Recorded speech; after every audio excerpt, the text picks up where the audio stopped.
Rick Davies siempre estuvo en la sombra, pero fue él quien sostuvo el corazón de Supertramp. Hoy vas a ver la historia de Rick Davies, recordando fracasos y hasta momentos desgarradores que casi condenaron a la banda al olvido. Un homenaje para Rick, quien tras una década de lucha silenciosa contra el cáncer, falleció el 6 de septiembre de 2025. Como un músico silencioso terminó convertido en la leyenda que cambió la juventud de toda una generación. Comencemos. Richard Davies, conocido por el mundo como Rick, un hombre cuya vida se teje como una sinfonía blusera, llena de giros inesperados, pasiones profundas y un legado que aún vibra en el aire como un acorde suspendido. Este es el relato de un maestro de melodías que han tocado el alma de generaciones. Rick, nacido el 22 de julio de 1944 en la ciudad industrial de Swindon, Inglaterra, en plena Segunda Guerra Mundial, su infancia estuvo marcada por el eco de bombas lejanas y la resiliencia de un pueblo que se reconstruía nota a nota. Swindon, con sus fábricas ferroviarias y su ambiente obrero, no era precisamente un semillero de artistas, pero para Rick, este entorno austero fue el caldo de cultivo perfecto para su sensibilidad musical. A los 7 años, Rick descubrió un viejo piano vertical en el salón de la casa de un vecino y ese encuentro marcó su destino. Desde temprana edad, su corazón latía al ritmo del blues y el jazz, géneros que le hablaban de almas errantes, de amores perdidos y de la crudeza de la vida real. En su habitación, influenciado por los discos de Ray Charles, Thelonious Monk y Fats Domino, Rick absorbía cada riff de guitarra, cada improvisación de saxofón, como si fueran lecciones de vida.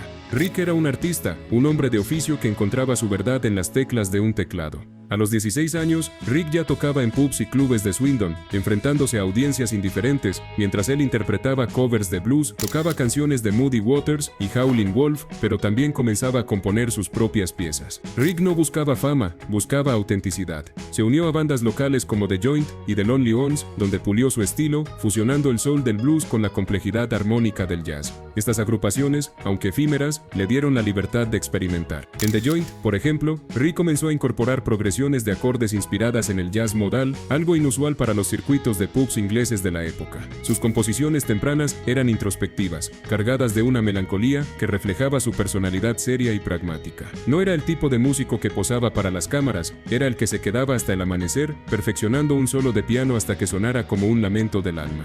Una anécdota cuenta que en una noche particularmente ruidosa en el King's Arms de Swindon, Rick tocó un solo de piano tan conmovedor que el bar entero quedó en silencio, como si el tiempo se hubiera detenido. Sus influencias no se limitaban al blues y el jazz. Rick también admiraba a compositores clásicos como Debussy y Ravel, cuya sensibilidad armónica se filtraba en sus improvisaciones. Sus canciones no eran solo música, eran confesiones, historias de un joven que observaba el mundo con una mezcla de escepticismo y ternura. El gran giro en esta trama llega en 1969, cuando el destino cruza su camino con el de Roger Hodgson, un anuncio en la revista Melody Maker, una audición en un estudio improvisado en Londres, y ahí están dos almas opuestas pero complementarias. Juntos fundaron Supertramp, una banda que no encajaba en moldes preestablecidos. No eran solo rockeros, eran narradores musicales, arquitectos de sonidos que mezclaban progresivo, pop y blues en una alquimia única. Rick se convirtió en el cerebro, el líder que mantenía el barco a flote. Mientras Roger flotaba en nubes de inspiración, Rick era el que organizaba giras, negociaba contratos y aseguraba que la banda no se desintegrara en las tormentas del ego y la industria. Esta dualidad entre Rick y Roger, el realista y el soñador, fue el motor creativo de Supertramp. Los primeros años de Supertramp fueron llenos de luchas, rechazos y perseverancia. Su álbum debut, titulado simplemente Supertramp en 1970, fue un experimento crudo, con canciones que ya mostraban el sello de Rick, pianos blues y que serpenteaban, con letras astutas que observaban el mundo con un ojo sarcástico. Canciones como Words Unspoken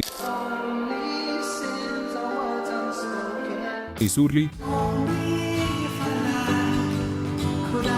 tenían un aire introspectivo, casi filosófico, pero con un toque terrenal que las hacía accesibles. Aunque el álbum no fue un éxito comercial, sentó las bases para lo que vendría. Rick, siempre perfeccionista, insistió en grabar múltiples tomas de cada canción, buscando la mezcla perfecta entre emoción y precisión.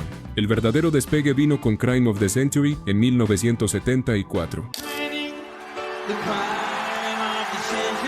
Ahí, la dualidad Davies-Hodgson brilló como nunca. Canciones como Bloody Well Right, compuesta por Rick,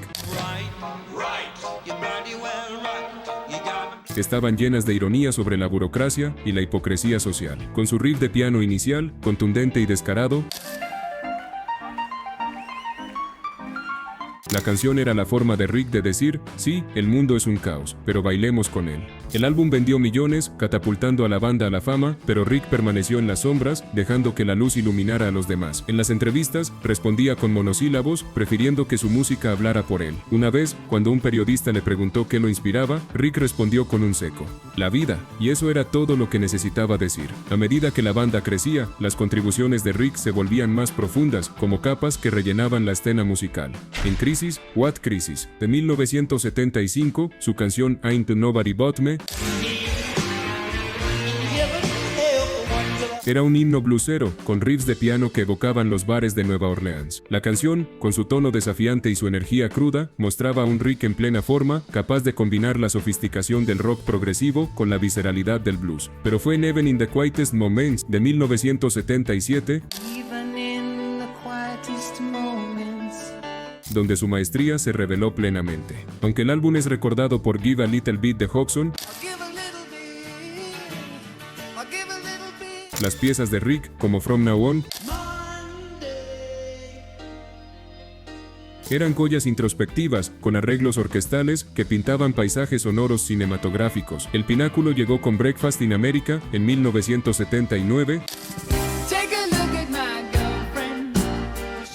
un álbum que vendió más de 20 millones de copias y se convirtió en un ícono de la era. Aquí, las canciones de Rick brillaban con una complejidad que se revelaba en cada escucha. Goodbye Stranger, por ejemplo,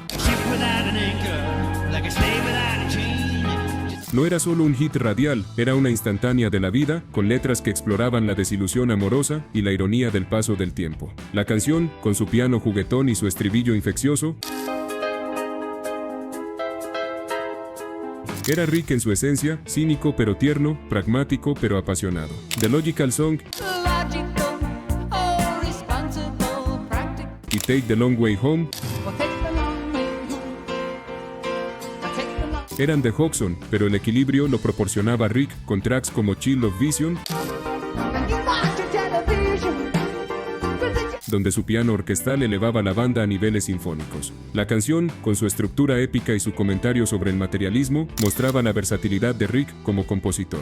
El éxito de Breakfast in America fue arrollador, giras mundiales, portadas de revistas, estadios llenos, pero Rick nunca cambió.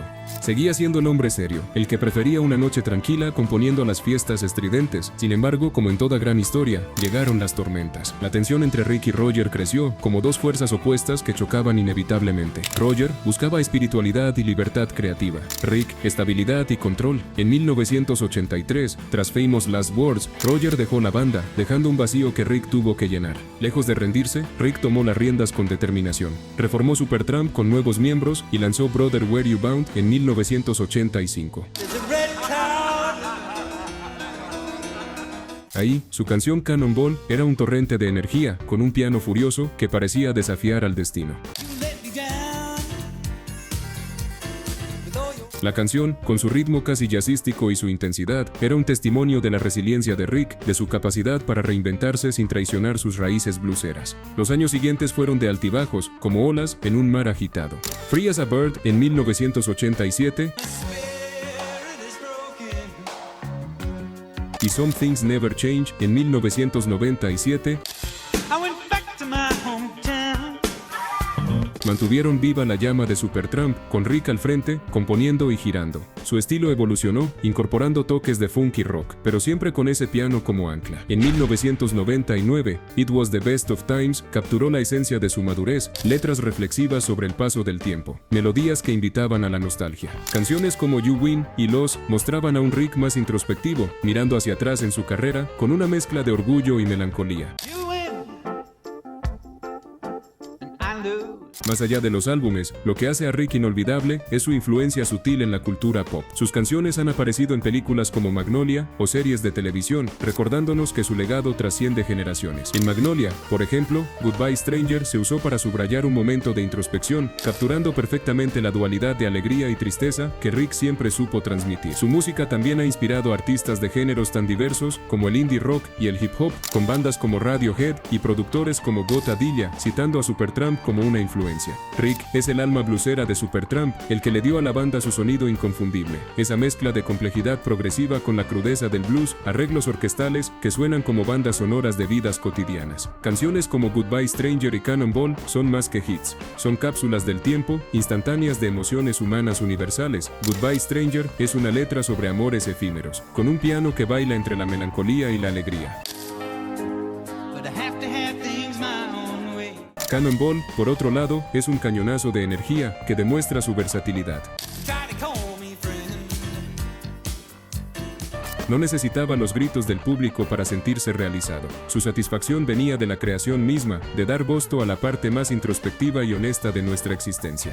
Rick Davies se recordará no como una estrella fugaz, sino como un faro constante. Es el maestro del piano que, en un mundo de poses y excesos, eligió la autenticidad. Sus composiciones son simplemente brillantes, llenas de observaciones astutas, de desilusión y humor cínico. A diferencia de muchos de sus contemporáneos, Rick nunca buscó la fama por la fama misma. Su vida personal, aunque privada, refleja esa misma autenticidad. Casado desde los años 70 con su esposa Sue, Rick siempre mantuvo un perfil bajo, alejado de los escándalos que plagaban a otras estrellas del rock. Su hogar en Long Island, Nueva York, fue un refugio donde compuso hasta sus últimos días, rodeado de pianos y recuerdos de una carrera que abarca más de 5 décadas. La vida de Richard Rick Davies es una de esas tramas que merecen un lugar en la pantalla grande. Hoy, con la triste noticia de su fallecimiento el 8 de septiembre de 2025, a los 81 años, tras una larga batalla contra el cáncer de médula ósea, se cierra el telón de un legado musical tan único como la voz que lo hizo inmortal. Esta historia no es solo un recuento de hechos, es un llamado a emocionar, a recordar. Si estás escuchando esto en un video, cierra los ojos y deja que las melodías de Supertramp invadan tu mente. Siente el piano de Rick como un latido, recordándote que la música es eterna, que un hombre reservado puede cambiar el mundo con notas simples. Su legado es un testamento a la pasión genuina, a la creación sin ego. Y mientras el sol se pone en ese pub imaginario, Rick sigue tocando, invitándonos a unirnos a su sinfonía. Porque en el vasto tapiz de la música, Rick Davies fue el hilo blusero que une todo, recordándonos que lo más profundo surge de lo más simple. La historia de Rick Davies nos recuerda que detrás de cada éxito había un hombre luchando en silencio por mantener viva su música. Y si quieres descubrir más secretos ocultos de aquella época, no te pierdas el lado más oscuro de las canciones que marcaron los años 60. Esa historia te la cuento aquí.